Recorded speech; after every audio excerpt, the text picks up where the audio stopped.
महाराष्ट्र के एक बहुत ही ट्रेडिशनल वे में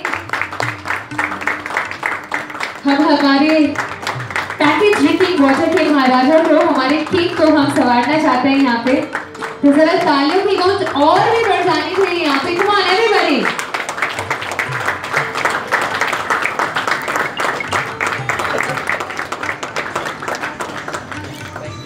thank you so much sir for having कम। और ऐसे ही आपके आशीर्वाद पूरी इंडस्ट्री पे बनाए रखिएगा। Thank you so much.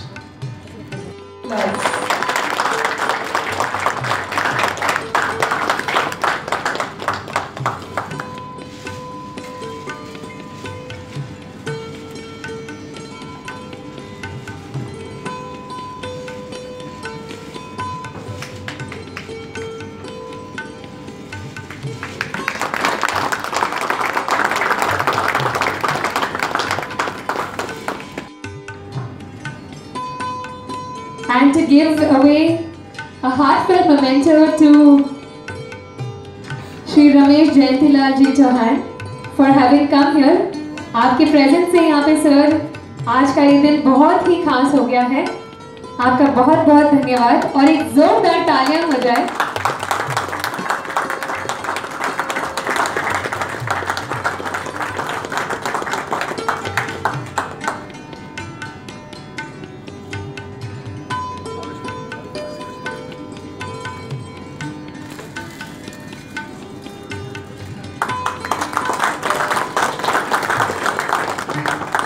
तालियां यहाँ पे कम नहीं होनी चाहिए। आज के दिन की सेलिब्रेशन आपकी तालियों के संग और भी ज़्यादा स्पेशल हो जाएगी। वी वुड ऑल्सो रिक्वेस्ट हमारे सारे गेस्ट को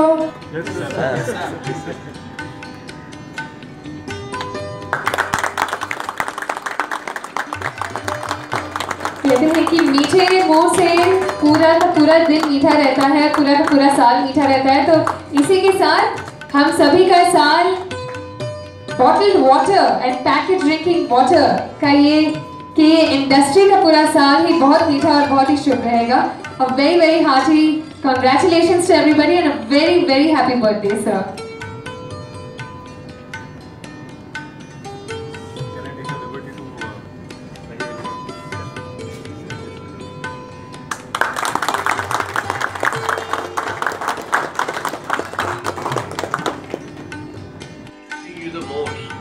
What I would like to talk about.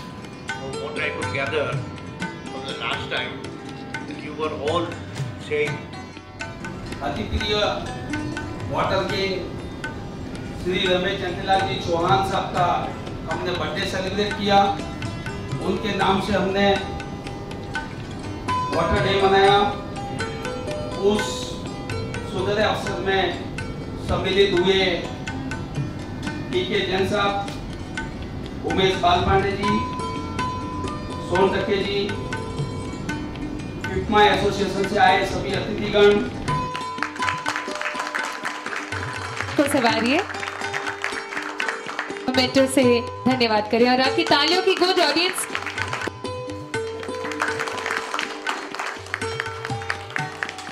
करने के लिए जानना महाराष्ट्र से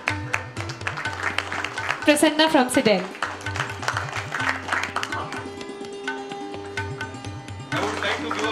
शरद भाई, इन्होंने हम लोग को कॉर्पोरेटाइजेशन और इतना सक्सेसफुल दिन। बेस्ट लक एंड सबको बधाई देता हूँ कि ये वाटर बॉटल डे के अवसर पे आप सभी लोगों को इस दिन के लिए बधाई। उसके साथ ये हम जो कचरा फेंकते हैं तो बॉटल का जो प्राइस है उसी के साथ इसका भी एक प्राइस जोड़ दो। नहीं हम लोग टिकते नहीं है और दूसरा जो गार्डन के लिए जो फ्रेश पानी वापरते हैं लोग, तो उन लोगों ने सोचना है कि ट्रीटेड पानी वापरे या रिसाइकल पानी वापरे।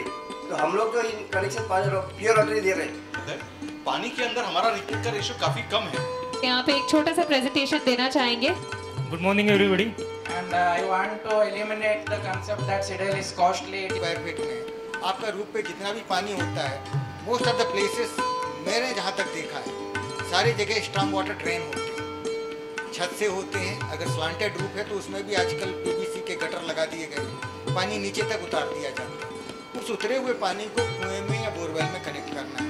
5000 क्यूबिक मीटर पानी सन 2000 के आते आते एक आदमी के अगेंस्ट हमारे पास में केवल 18 जोरदार तालियों के साथ इस मोमेंट को आप लोग कराएं। ये मोबाइल एप्लीकेशन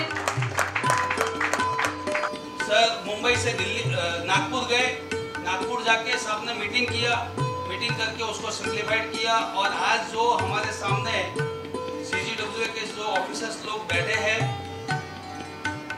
वो मेहरबानी हमारे इंडस्ट्रियल मिनिस्टर देसाई साहब की। सोच है, वो सोच को समझना चाहिए। सोच ये है कि हमारा पर्यावरण जो है उसकी रक्षा होनी चाहिए। जो पानी जमीन से निकाला जाता है वो फिर से अंदर नहीं डालेंगे तो एक दिन ऐसा ही तो नीचे ग्राउंड लेवल का जो वाटर है वो तो पूरा सूख जाएगा। तो वही हमेशा होती रहेगी। ये सोच के आगे चलना है। नई नई बातें आएंगे, नए चैलेंजेस आएंगे, नए प्रश्न आएंगे, उसको हम सब मिलके तालियां हो जाए। I request everyone to please आपके यहाँ पे रेन वाटर आप हार्वेस्ट कर सकते हो। Around 1000 filters we have installed in small and big societies, many industrial areas we have given this filter which we have installed it, and I'll tell you there are many colleges, schools we have done it and it is really successfully running because इसमें आती जाएगी। Photo gallery है, जो भी photographs होंगे उसमें होंगे, वो फोटोग्राफ्स आप व्हाट्सएप पे या इसमें जैसे अपने डालेंगे सभी के प्रोफाइल के फोटोग्राफ्स उसी में आ जाएंगे और जैसे ट्रेजरर कौन है, सेक्रेटरी कौन है, प्रेसिडेंट कौन है, वाइस प्रेसिडेंट कौन है, ये सब पूरा डिटेल आ जाएगा। या अनआंसर्ड, तो अनआंसर्ड कितने हैं, यानी अगर 50 जन ने भरा है, 50 जन में से 40 जन ने येस लिखा है, 5 जन ने नो लिखा है और 5 जन ने मे भी लिखा है और बाकी के 60 जन ने नहीं किया हुआ है। तो वो उसी से आइडिया आ जाएगा और ब्लैंक पोल हो जाएगा, किसी का नाम नहीं आएगा। तो क्या है कि फ्रैंक अपने को ओपिनियन हमेशा मिलता जाएगा। आपको जान के आश्चर्य होगा कि हम भारत में रहते हैं। हमारे पास में विश्व में जितनी लैंड है उसका शेयर केवल मात्र 2% के आसपास आता है। जब हम वाटर सोर्सेज की बात करते हैं तो हमारे पास में जो शेयर आता है विश्व में, whatever the water available in the world, that comes around 4.1 or 2% only. Good afternoon one and all. I am very thankful to Mumbai Packaged Drinking Water Association, especially its president and secretary Mr. Apurva Doshi and all other colleagues for inviting CGWA amongst you so that we can explain the procedure of getting the NOC if you are withdrawing groundwater for your packaged drinking water. So let me first clear that P3 or our office is located at Nagpur. We are from Central Groundwater Board and the NOC which is being issued to you, it is from Central Groundwater Authority which is located at New Delhi. So we are processing the cases which you apply online. We are processing it at Nagpur and then recommending it to CGWA office New Delhi for issual of NOC. So that is the process which is involved in issues of NOC. तो हिंदी में भी बात करें तो चलेगा। तो इसके साथ ही मैं ये भी बताना चाहूँगा कि सेंट्रल ग्राउंड वाटर बोर्ड लगभग 1972 से ग्राउंड वाटर की फील्ड में काम कर रहा है और सेंट्रल ग्राउंड वाटर अथॉरिटी जो फॉर्म हुई है वो 1997 में दिल्ली में एक सुप्रीम कोर्ट में केस फाइल किया था मिस्टर मेहता ने regarding depletion of ground water levels. तो सुप्रीम कोर्ट ने एनवायरनमेंट प्रोटेक्शन एक्ट के तहत ग्राउंड वाटर बोर्ड को बोला है कि आप एक अथॉरिटी बनाइए, तो उसके तहत यह अथॉरिटी बनाई गई है। Under supreme court instructions this authority has been constituted in under environment protection act 1986 since 1998। तो हम सभी के जीवन में पानी का तो बहुत महत्व है, उसके बिना हमारा दिन भी शुरू नहीं हो सकता है और ख़त्म भी नहीं हो सकता है। तो ये जो पानी की अवेलेबिलिटी है पूरे विश्व में अगर हम देखें तो इंडिया में अगर हम देखें तो 1947 जब हमको इंडिपेंडेंस मिला तो एक पर्सन के पीछे 6000 क्यूबिक मीटर पानी अवेलेबल था। 6000 क्यूबिक मीटर यानी लगभग 6 लाख लीटर पानी एक आदमी के पीछे अवेलेबल था।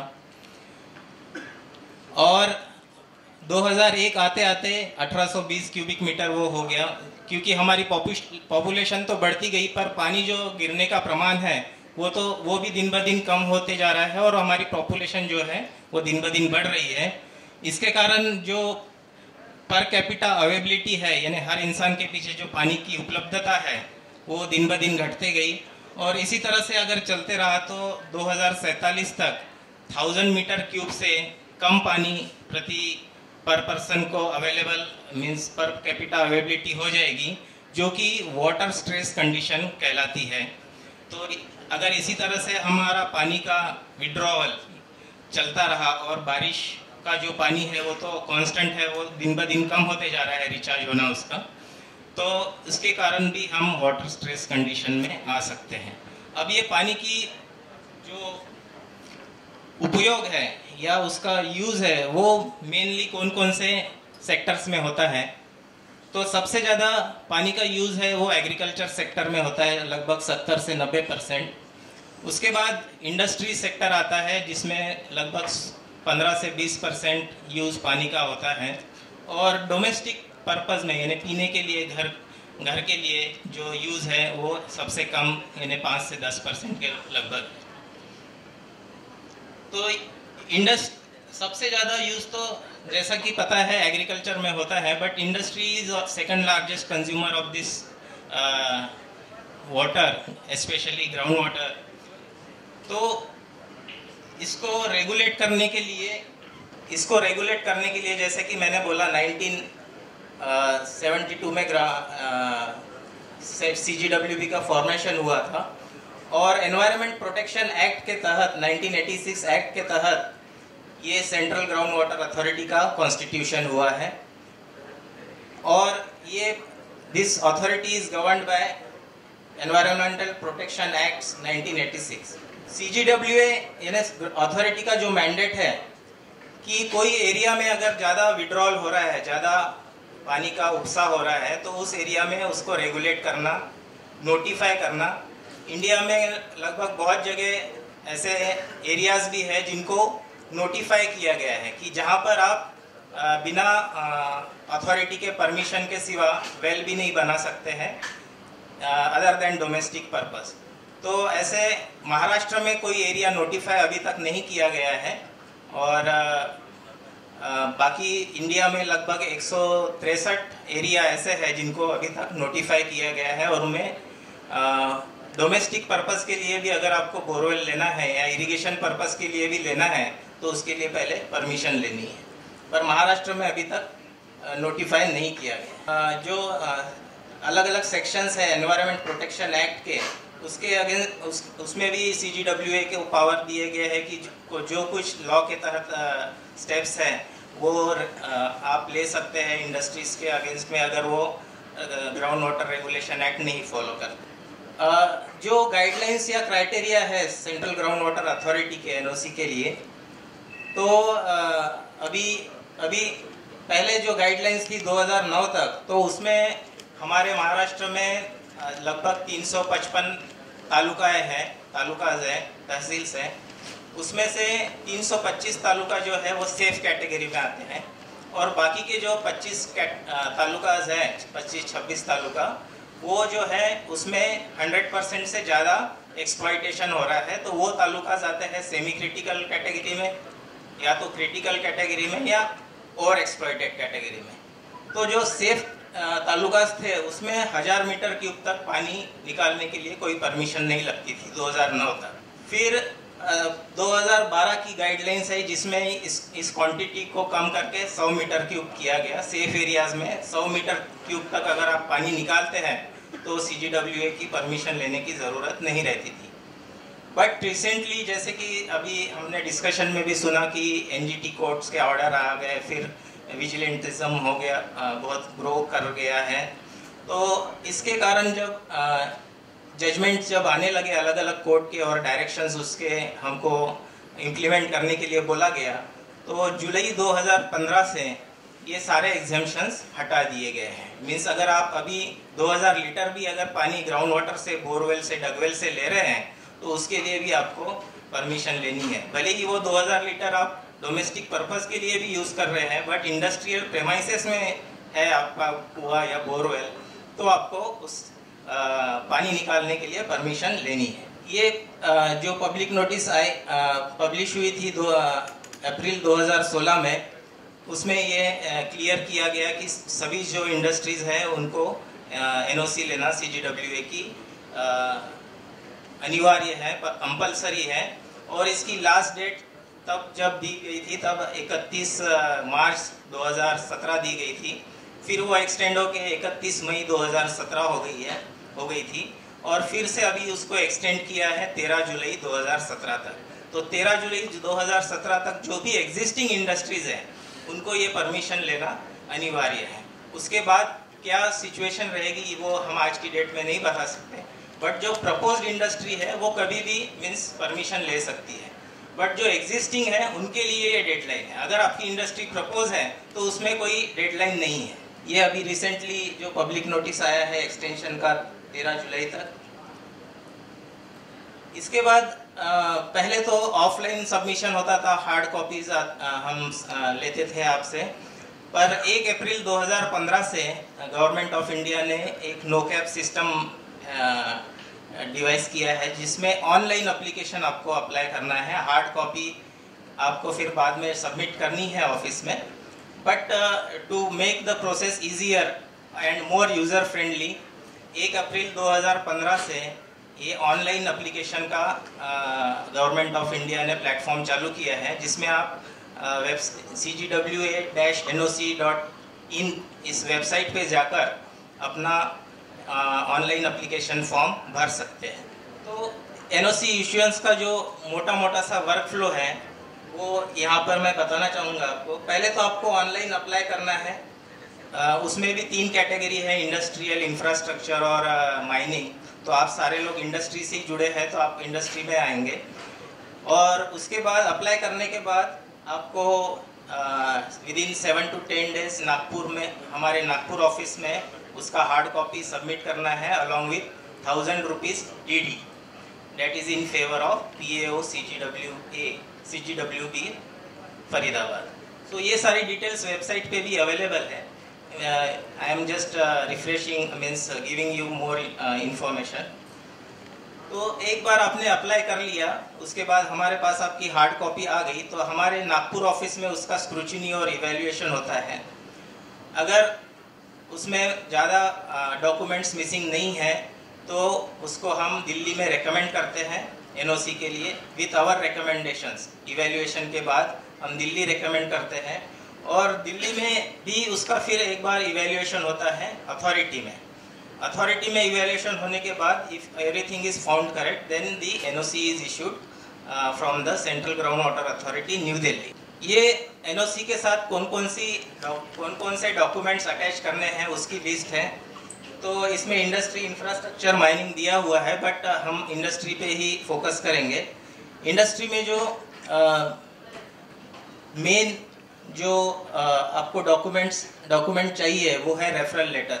रेफरल लेटर मीन्स MPCB का कंसेंट और कुछ नहीं है, जिसमें आपकी क्वांटिटी मेंशन हो कि कितना ग्राउंड वाटर या कितना आपका वाटर रिक्वायरमेंट है, वो क्वांटिटी कहीं से वैलिडेट होनी चाहिए, इसलिए ये रेफरल लेटर रखा गया है जो कि प्राइमरी रिक्वायरमेंट है। रेफरल लेटर के बाद आपका साइट प्लान, यानी आपका इंडस्ट्री जहाँ पे भी लोकेटेड है, जो प्लॉट में लोकेटेड है या जो सोसाइटी में लोकेटेड है, उसका साइट प्लान एक चाहिए। उसके बाद location map. Location map means जैसे आपका मुंबई में लोकेटेड है, मुंबई में अगर दादर में लोकेटेड, भिवंडी में लोकेटेड है, वो मुंबई का डिस्ट्रिक्ट का मैं एक मैप आ जाएगा। उसके साथ में एक आपका गूगल इमेज भी आपने दे दिया कि मेरी इंडस्ट्री यहाँ लोकेटेड है। मुंबई डिस्ट्रिक्ट का एक मैप हो गया, उसमें दादर एरिया से आपका एक एरो आ गया और एक गूगल मैप आ गया कि my industry is located over here, तो आपका वो लोकेशन मैप हो गया। उसके बाद सर्टिफाइड रेवेन्यू स्केच है, जो कि मीन्स आपका जो लोकेशन है वो अगर आपका ओन है तो उसका कुछ रिकॉर्ड, गवर्नमेंट रिकॉर्ड हो कि वो आपके नाम पे दिखे। जैसे रूरल एरियाज़ में 7/12 हो जाता है, बट अर्बन एरियाज़ में या तो लोकल बॉडी का मीन्स कोई टैक्स का रिसिप्ट हो गया, ये हो गया, इस तरह का आप सर्टिफाइड रेवेन्यू स्केच में दे सकते हैं। इन केस वो नहीं है तो 7/12 का उतारा भी चल, रेंटल होगा तो फिर आपको रेंटल एग्रीमेंट कुछ देना पड़ेगा, उसके साथ लीज एग्रीमेंट देना पड़ेगा। उसके बाद सर्टिफिकेट ऑफ वाटर अवेलेबिलिटी, यानी आपको किसी एजेंसी से कोई पानी तो नहीं मिल रहा है, जैसे बीएमसी से कोई पानी तो नहीं मिल रहा है, या अगर रूरल एरिया में है तो ग्राम पंचायत कोई पानी तो प्रोवाइड नहीं कर रही है, तो यह ग्राम पंचायत का सर्टिफिकेट लगता है कि हम कोई इनको पानी प्रोवाइड नहीं कर रहे हैं। उसके बाद है proposal for rain water harvesting and artificial recharge. Means ये जो प्रपोजल है ये आपका छत पे कितना पानी गिर रहा है और उसका क्वांटम, उसका क्वांटिटी कितना है, और वो क्वांटिटी को आप कैसा रिचार्ज करने का प्रपोज कर रहे हैं, उसका एक प्लान होता है जो कि आप खुद भी बना सकते हैं with your means little bit knowledge कि मेरे छत पे इतना पानी गिरता है, मेरा छत इतना स्क्वायर मीटर का है, इसमें इतना बारिश होता है और इससे मेरा इतना रेनफॉल जनरेट हो सकता है। इसके साथ डिफ़िकल्ट तो थोड़ा सा है, बट उसको आसान करने के लिए you can use this app, it is called जल संचयन ऐप। तो ये अगर आपका केवल रूफटॉप एरिया ही है और दूसरा कोई एरिया नहीं है तो इससे कैलकुलेशन वो कर देगा। तो इसमें आपका जीपीएस बेस्ड है, यहाँ का हमारा जो लोकल रेनफॉल है वो पिकअप कर लेता है, और यहाँ का जो आपका रूफ एरिया डालेंगे उसमें तो वो पिकअप कर लेता है और आपको कैलकुलेट करके देता है, और ये भी बताता है कि कितना खर्चा इसमें एक्सपेक्टेड है। तो इस तरह का मीन्स इसमें फंक्शनलिटी दिया है, ये मिनिस्ट्री ऑफ वाटर रिसोर्सेज का ही ऐप है, बट केवल ये रूफटॉप एरिया का ही देता है। अगर बाकी ग्रीन बेल्ट एरिया है, आपका ओपन एरिया है, तो उसके लिए आपको कैलकुलेट करना है रेनफॉल और एरिया मल्टीप्लिकेशन कर। उसके बाद अगर आपका एरिया 2 हेक्टर से ज़्यादा है, इंडस्ट्रियल एरिया अगर 2 हेक्टर से ज़्यादा है, तो आपको एक ground water availability report application form के साथ जोड़ना है, जो कि 5 किलोमीटर के रेडियस में क्या ग्राउंड वाटर सिनारियो है उसकी वो इंफॉर्मेशन देती है वो रिपोर्ट। तो मोस्टली यहाँ पर 95% तो 2 हेक्टर के नीचे ही होंगे ऐसा मुझे लगता है। ज़्यादा कुछ मीन्स मेजर जो package drinking water industries Mumbai में एटलीस्ट जो लोकेटेड है वो 2 हेक्टर से नीचे ही रहेगी, तो उनके लिए ये रिक्वायर्ड नहीं है, ये डॉक्यूमेंट रिक्वायर्ड नहीं है। उसके बाद हम जब वेबसाइट पे जाते हैं तो ये उसका होम पेज है। होम पेज में लेफ्ट साइड में आपको यूज़र असिस्टेंस दिया रहेगा। यूज़र असिस्टेंस में आप गाइडलाइंस पढ़ सकते हैं, क्या गाइडलाइंस हैं। जैसे अपूर्वा जी ने सुबह बोला कि पैकेज ड्रिंकिंग वाटर जो है वो वाटर इंटेंसिव इंडस्ट्री में आता है, और वाटर इंटेंसिव इंडस्ट्री होने के कारण जितना आप रिचार्ज करेंगे उससे डबल क्वांटिटी आप विड्रॉ कर सकते हैं। तो वो एक गाइडलाइन है, उसको अभी जैसा जैन साहब ने बताया कि मॉडिफिकेशन के लिए चल रहा है, हमसे कमेंट्स भी मांगे गए थे तो हमने वो कमेंट्स भी भेजे हैं। तो ऐसा मीन्स रिसेंट फ्यूचर में वो गाइडलाइंस मॉडिफाई होने की बहुत ज़्यादा गुंजाइश है। उसके अलावा आपका एरिया कौन से इसमें आता है वो भी इसमें आप चेक कर सकते हैं कि मेरा एरिया नोटिफाइड में है या नॉन नोटिफाइड में। बिकॉज महाराष्ट्र में कोई नोटिफाइड एरिया है नहीं, तो आपका सभी का एरिया नॉन नोटिफाइड में ही आता है। नोटिफाइड एरिया में ज़्यादा रिस्ट्रिक्शंस है, ज़्यादा ग्राउंड वाटर विड्रॉल के लिए मीन्स ज़्यादा रिस्ट्रिक्शंस है उसमें, क्योंकि वहाँ ऑलरेडी ग्राउंड वाटर का विड्रॉल ज़्यादा हो चुका है। उसके बाद आता है चेक एलिजिबिलिटी। चेक एलिजिबिलिटी में आप का जो लोकेशन है वो डाल के आप देख सकते हैं कि मेरा एरिया सेफ कैटेगरी में आता है, क्रिटिकल में आता है, ओवर एक्सप्लॉइटेड में आता है, और वहाँ पे मुझे एनओसी मिलेगा कि नहीं, एग्जिस्टिंग इंडस्ट्री है कि प्रपोज्ड है, वो उसमें ड्रॉप डाउन मेनू में डालना है। तो उसके बाद आपको पता चल सकता है कि whether you are means eligible for NOC और नॉट एलिजिबल फॉर एनओसी। जैसे कि मैंने बताया कि उसमें एप्लीकेशन टाइप वाटर क्वालिटी तो फ्रेश रहेगा, और न्यू इंडस्ट्री है, एग्जिस्टिंग इंडस्ट्री है, और लोकेशन डिटेल्स डालने के बाद you will get the eligibility whether you are eligible for the NOC or not. उसके बाद में न्यू यूज़र रजिस्ट्रेशन, जैसे हम ईमेल अकाउंट अपना जनरेट करते हैं वैसे ही प्रोसेस सिमिलर इसमें है न्यू यूज़र रजिस्ट्रेशन में, कि आपको पहले रजिस्टर करना है NOCAP वेबसाइट के साथ, उसके बाद ही आपका एप्लीकेशन फॉर्म में आप डिटेल्स भर सकते हैं या अपलोड कर सकते हैं। तो न्यू यूज़र रजिस्ट्रेशंस में आपका नाम, ईमेल एड्रेस और अल्टरनेट ईमेल, फ़ोन नंबर, ये सारे जो चीज़ें हैं बेसिक इन्फॉर्मेशन वो आ जाती है। सिमिलरली आपका मीन्स एक आईडी प्रूफ भी अपलोड करना पड़ता है। उसके बाद न्यू यूज़र रजिस्ट्रेशन होने के बाद आपको लॉगिन और पासवर्ड आ जाता है आपके ईमेल पे या मोबाइल पे जो आपने रजिस्टर किया हुआ है, और वो यूज़र आईडी और पासवर्ड लेके आप फिर एप्लीकेंट में लॉगिन कर सकते हैं। एप्लीकेंट लॉगिन में जाके आप लॉगिन कर सकते हैं। एप्लीकेंट लॉगिन में जाने के बाद ही आप ऑनलाइन फॉर्म फिलअप कर सकते हैं और उसमें जो भी डॉक्यूमेंट्स रिक्वायर्ड है वो अलग अलग स्टेजेस पे उसमें अपलोड कर सकते हैं। इसमें आपको जैसे अप्लाई करना है तो न्यू एप्लीकेशन सिलेक्ट कर लिया, इंडस्ट्रियल सिलेक्ट कर गया, जो आपका टाइप ऑफ इंडस्ट्री है वो सिलेक्ट करने के बाद जैसे वाटर क्वालिटी फ्रेश, फिर हमने डाला कि type of industry package drinking water industry, ये आपके इंडस्ट्री के जो डिटेल्स है वो इसमें आ जाते हैं।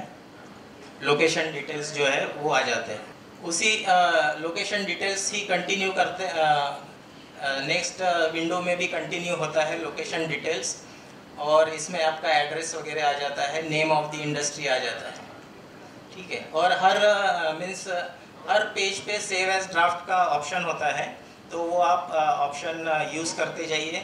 अगर इंटरनेट कनेक्शन कहीं पे हैंग हो जाता है तो that information can be saved and you can save up to maximum of 3 drafts with your single user ID and password. तो 3 एप्लीकेशन आप एक यूज़र आईडी से कभी भी सेव करके रख सकते। ये कम्युनिकेशन एड्रेस डिटेल्स इंटरफेस है जिसमें आपको आपके एड्रेस वगैरह इनपुट करना है। उसके बाद में लैंड यूज़ डिटेल्स, जैसे कि अभी मैंने कहा कि रेन वाटर हार्वेस्टिंग का कैलकुलेशन लैंड यूज़ डिटेल्स पे बेस्ड होना चाहिए।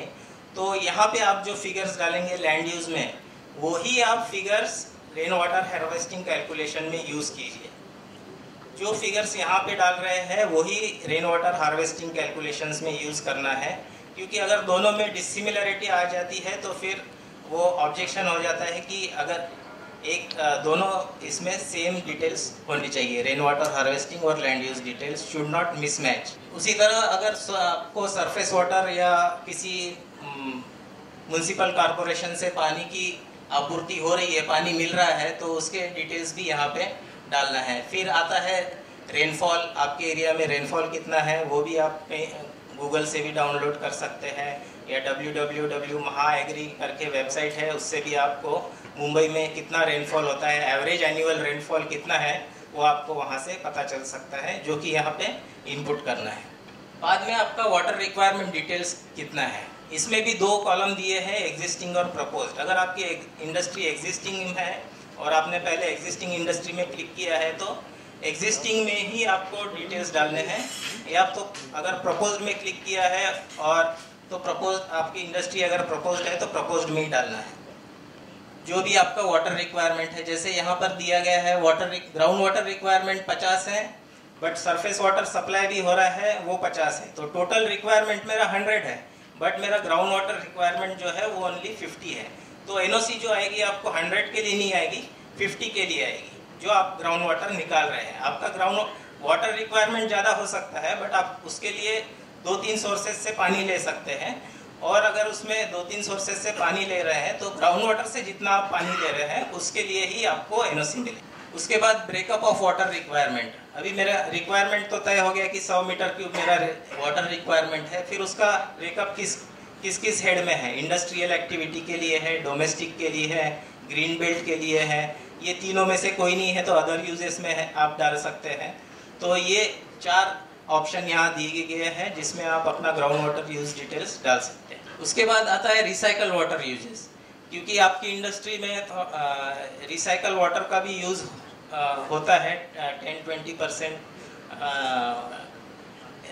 ट्रीटेड वाटर या वाटर आपको वेस्ट जो जाता है वो आपको अगर रिसाइकल दिखाना चाहते हैं तो गार्डनिंग में वगैरह रिसाइकल में आप वो दिखा सकते। उसके बाद जो आप ग्राउंड वाटर निकाल रहे हैं उसके लिए कौन सा स्ट्रक्चर यूज़ कर रहे हैं, डगवेल यूज़ कर रहे हैं या बोरवेल यूज़ कर रहे हैं। मुंबई में जनरली बोरवेल या रिंगवेल यूज़ करते हैं, तो उसके डिटेल्स यहाँ पर डालने हैं कि स्ट्रक्चर कौन सा है, डगवेल, बोरवेल, 2 ही ऑप्शन है उसमें।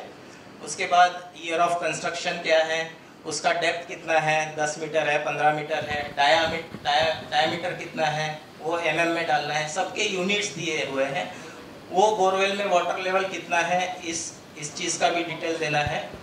और कितना घंटा आप डेली चलाएंगे और कितने दिन के लिए चलाएंगे, वो डिटेल्स भी इसमें देना है। फॉर्म इसमें अपलोड फिल अप कर सकते हैं और फिर अपलोड कर सकते हैं। तो इसमें जो एग्जिस्टिंग आपके, you can just put a tape in the well and measure the water level. No need for expertise. You yourself can put a tape and record the water level. Yes. So whether what is the level of groundwater, that only we want to know. From the ground level up to the water level, and depth is different.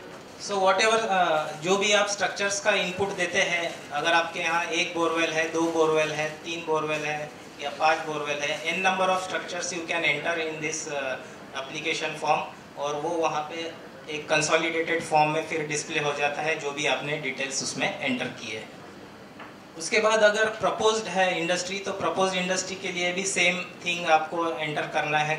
जो आप structure बनाने जा रहे हैं वो किस तरह का होगा, डगवेल होगा, बोरवेल होगा, उसकी डेप्थ क्या होगी, टेंटेटिव, वो सारे डिटेल्स जो आपने एग्जिस्टिंग में डाले हैं उसी तरह के डिटेल्स इसमें भी प्रपोज्ड में भी आपको डालना है। और उसका भी एक कंसोलिडेटेड फॉर्म में टेबल यहाँ पे दिख जाता है कि कितने बोरवेल्स प्रपोज किए गए हैं, उसकी डेप्थ क्या है, उसमें वाटर लेवल क्या रहेगा, वो सारी चीज़ें यहाँ पे रिफ्लेक्ट होती। अदर डिटेल्स में एक तो ग्राउंड वाटर अवेलेबिलिटी रिपोर्ट, जैसे मैंने आपको कहा था कि वो 2 हेक्टेयर से ज़्यादा है इंडस्ट्रियल एरिया, तो उन्हीं को वो देना है ground water availability report, otherwise वो आपके लिए लागू नहीं होता है। बाद में रेन वाटर हार्वेस्टिंग के डिटेल्स आप उसमें ब्रीफली भी मेंशन कर सकते हैं, और उसमें अटैचमेंट भी एक जो आप 4-5 पन्ने का 5-6 पन्ने का जो रिपोर्ट बनाते हैं वो भी आप उसमें अपलोड कर सकते हैं रेन वाटर हार्वेस्टिंग का। No, basically template is not rain water harvesting पे बहुत सारा लिटरेचर अवेलेबल है वेबसाइट पे, so that from there you can get the means what type of structures will be available, you can construct in your area, and how much quantity of water you can put into that structure. ये बहुत ही आसान है rain water harvesting करना। इसमें कुछ ज़्यादा technical input नहीं रहा तो भी चलेगा। open land, then you have to just calculate the runoff that can be generated from the open land, and if you are having a borewell or dugwell, then you can divert that water of open land or rooftop into your borewell, and that will be the rainwater harvesting and artificialization. If you are having dugwell, then also you can divert the rooftop rainwater which is collected, or from open land which is collected. After proper filtration you can divert it to. No, only thing is in one column you take your area, then take the rainfall of your area. Okay, in area you can distribute classify your area into different types as mentioned in application form, like rooftop area, green area, open area, paved or road area. This much land use details you have already entered in the application. So against that area you put the rainfall. Say it is 23 mm in Mumbai, so you convert it into meter, or all the units should be same for getting the quantum, cubic meter. So if you multiply these two and put up the runoff coefficient factor, that is also available on CPWD website.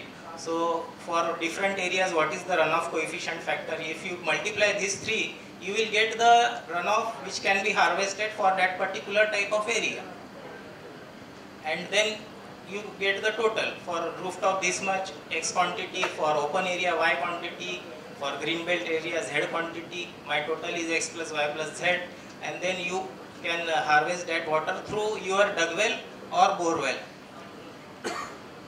Or you can have a recharge pit, small recharge pit of 3 meter by 3 meter and 3 meter depth, and put that every water which has been collected through the rooftop and open area into that recharge pit. So that is also a method. methods are n number of methods are available, which is suitable for your area, that you have to decide underground, because we are lifting water from the ground aquifer system. So how best we can manage to recoup that system. So that is the point behind the rainwater harvesting which we have to implement in your industry. That is the point behind making it mandatory, rainwater harvesting mandate. Yes, that is the issue. But even in Mumbai also, BMC is doing rainwater harvesting. Housing societies are doing the rainwater harvesting. So if they are doing, why can't you also participate in that? No, not required. So you have to just give a proposal that this I will be doing. And when you get the NOC, there is a condition that you have to do this much quantity of rainwater. So when you go for renewal after 2 years, before that renewal, we do a normal inspection whether you have done that or not. हाँ, कहीं और कर सकते हैं, नहीं ऐसा अभी तक कोई उसमें पाबंदी मीन्स रिस्ट्रिक्शन नहीं है. आप दूसरे के यहाँ भी कर सकते हैं, बट उसका फिर कंसेंट लगेगा आपको कि मेरे यहाँ पे ये रेन वाटर हार्वेस्टिंग कर रहा है तो मुझे इसमें कोई हरकत नहीं. बट बहुत जैसे आप मुंबई में पानी निकाल रहे हैं, आप बोलोगे मैं नागपुर में जाके रेन वाटर हार्वेस्टिंग कर रहा हूँ. मुंबई में नागपुर से ज़्यादा बारिश गिरती है सर. यहाँ पे 250 mm बारिश गिरती है, नागपुर में 1200 mm बारिश. जगह नहीं है, पर आपका बोरवेल है ना सर. बोरवेल से जिस बोरवेल से आप पानी निकाल रहे हैं, तो पानी जब निकालते हैं तो एक एडवांटेज आपके पास. Doctor Jain, I want to put a small question related to this. क्या हो रहा है कि हमारे जो मैन्युफैक्चरर्स है उसमें से कुछ मैन्युफैक्चरर्स ऐसे हैं कि जिनकी खुद की ज़मीन नहीं है, वो दूसरे की बनाई हुई इमारत में एक गाला लेकर के यूनिट चलाते हैं. ये MIDC है, Maharashtra industrial development corporation, owned by government of Maharashtra. इसमें 8 यूनिट होंगे. इफ टाइम परमिट्स आप किसी को विजिट कीजिए या करवा कर बोलिए. एक कॉमन इंडस्ट्रियल इस्टेट होती है जिसमें 50-100 यूनिट्स होते हैं. उसमें से एक यूनिट हमारे बंदे ने किराए से लिया है और उधर चलाया है. उसकी बोरवेल भी नहीं है, क्योंकि MIDC में बोरवेल करना मना है, दे डोंट अलाउ. तो उनको टैप वाटर आता है, MIDC जो सप्लाई करती है उनकी सिस्टम से वो आता है. तो यहाँ ग्राउंड वाटर लेने का सवाल ही नहीं है. उनके लिए आपका क्या प्रावधान है वो जरा बता दीजिए. उनको NOC लेने का जरूरत ही नहीं. हाँ करेक्ट, ये जरूरत नहीं. इनको आज सवेरे आपके आने के पहले मैंने बताया था कि कोई भी इंडस्ट्री, अच्छा, जिनके खुद का प्लॉट है, नहीं प्लॉट हो या ना हो, जो ग्राउंड वाटर यूज ही नहीं कर रहा है, हाँ, तो सवाल ही नहीं. उसको सवाल ही नहीं है. अच्छा, सवाल उसको है जो ग्राउंड वाटर यूज कर रहा है. हमारे यहाँ पे 100 मेंबर्स में से 50 जन जो है वो MIDC में है, 50 MIDC के बाहर है. MIDC में से हम विड्रॉ नहीं कर रहे, लेकिन क्या हम ऐसा कर सकते हैं कि जो गवर्नमेंट यूज कर रहे हैं बाहर, उनके लिए हम यहाँ पे रेन वाटर हार्वेस्टिंग कर रहे हैं MIDC में, और उनको वहाँ पे क्रेडिट मिले कि वो बोरवेल का वहाँ पे यूज करें. आपकी बोरवेल नहीं तो आपको करने की जरूरत ही नहीं. लेकिन सर मेरी जहाँ जगह है वहाँ पे रेन वाटर हार्वेस्टिंग हो नहीं पा रहा, तो मैं MIDC में जहाँ पे पॉसिबल है वो प्लांट में कर लूँ और उसकी क्रेडिट वहाँ वो प्लांट में. देखिए सर, इसमें साहब से मेरी बात हुई थी उस दिन भी हमने बोला था कि आपको एक बोला गया है कि आप अगर जितना भी पानी निकाल रहे हैं, अगर आप 50 लीटर पानी रिचार्ज करते हैं तो आप 200 लीटर पानी निकाल सकते हैं. 100 लीटर, ओके, 100 लीटर पानी आप निकाल सकते हैं. तो उस केस में अब आप 50 लीटर ही नहीं कर पा रहे हैं अपने प्रेमाइसिस में, क्योंकि आपका प्रेमाइसिस छोटा है. उस केस में एक चीज़ तो है कि आपको अपनी प्रेमाइसिस में जितना हो सकता है उतना तो करना है. स्किप तो नहीं है सर, क्योंकि आप ही एक एग्जाम्पल बनेंगे दूसरों के लिए कि हमको रिचार्ज करना है. तो आप उतना करिए कि आप अपने इंडस्ट्री प्रेमाइसिस में अगर 20 लीटर 10 लीटर कर पा रहे हैं 10 लीटर करिए. बाकी 40 लीटर नियर बाई एरिया में कहीं भी स्कूल बिल्डिंग होती हैं, कुछ छोटे छोटे इंस्टीट्यूट की बिल्डिंग होती है, उनके परमिशन लेके कर दीजिए. जैसा कि इन्होंने बोला सही है कि मुझे पानी X प्लेस से निकालना है और Y प्लेस पे अगर हम करेंगे तो देयर इज नो मीनिंग, क्योंकि वाटर फेस प्रॉब्लम जो फेस कर रहा है वो X प्लेस कर रहा है. इसलिए आपको उसके आसपास ही कहीं रिचार्ज करना है. उस केस में आपको एक उनसे कंसेंट लेटर चाहिए है, और कंसेंट लेटर के बाद एक सर्टिफिकेट चाहिए हमें कि यस आप कहीं जाके कर रहे हैं. उसका अगर सर्टिफिकेशन है तो प्रॉब्लम नहीं है. और एट द टाइम आप इंस्पेक्शन एक बार ज़रूर देखेंगे कि वास्तव में हो रहा है कि नहीं, क्योंकि रिन्यूअल की एक कंडीशन है कि आप कर रहे हैं कंप्लाइंसेस. कंप्लाइंसेस है तो समस्या है ही नहीं, और बहुत ज़्यादा डिफिकल्ट नहीं है। साहब को मैंने ये भी बताया था कि बहुत बार ये होता है कि जो हम roof top rain water harvesting करते हैं, जो पर्टिकुलरली आप लोगों की इंडस्ट्री के लिए आती है, जो बहुत छोटे हैं, 1000 या रेन वाटर हार्वेस्टिंग का जो अभी डिस्कशन हुआ है उससे काफ़ी क्लियर हो गया होगा आपको कि किस तरह का हम चाहते हैं कि आप रेन वाटर हार्वेस्टिंग इम्प्लीमेंट करें। उसका 5-10 पन्ने का 4-5 पन्ने का रिपोर्ट जो हमको एक्सपेक्टेड है वो भी हमने आपको बताया कि उसमें केवल क्वांटिटी आपकी कितनी रिचार्ज करनी है और कौन सा स्ट्रक्चर होना है, ये 2 चीज़ें। नोट 1-2 पन्ने का राइटअप चाहिए जिसमें आपका क्वांटिटी मेंशन हो और स्ट्रक्चर मेंशन हो और स्ट्रक्चर का एक डायग्राम हो कि इस तरह से हम रिचार्ज करने वाले हैं। ये तो सेल्फ डिक्लेरेशन है, इसमें कुछ ज़्यादा है नहीं कि जो भी इंफॉर्मेशन आपने दी है वो सही है।